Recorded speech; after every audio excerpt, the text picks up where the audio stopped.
Adam böyüsə də yuxularında evdə görür özünü uşaq olduğu zamanlarda.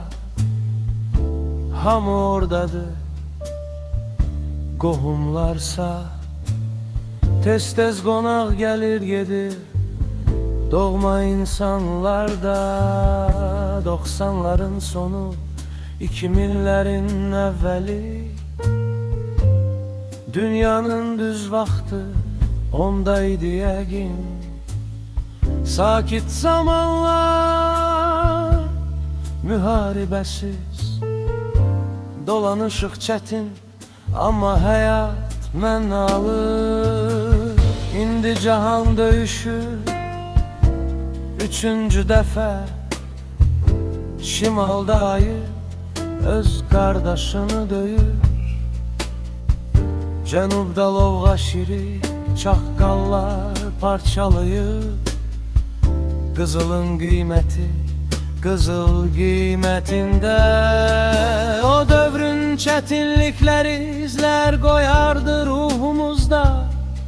İndi isə süniyik, amma intelleksiz. Dostum dəli olsa da xəbərin olmur. Kimsə qəlbini açmır, bilir ki mənası yoxdur. Adamlar danışmaq üçün növbəsini gözləyir. Dinləmək yox, sadəcə danışmaq üçün. Minlərlə adam qəm nə olduğunu bilmir. Bir qəm olsa min adamdan biri bilmir. Psixoloqlar əla qazanır, çünki insanlar dərdlərini paylaşmır öz aralarında.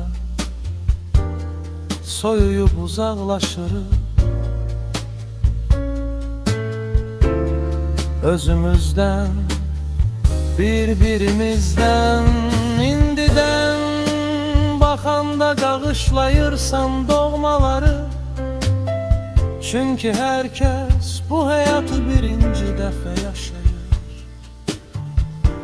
Hər kəsin səhv etməyə haqqı var və sən öyrənirsən incimədən, küsmədən, sadəcə hər şeyi nəzərə almağı.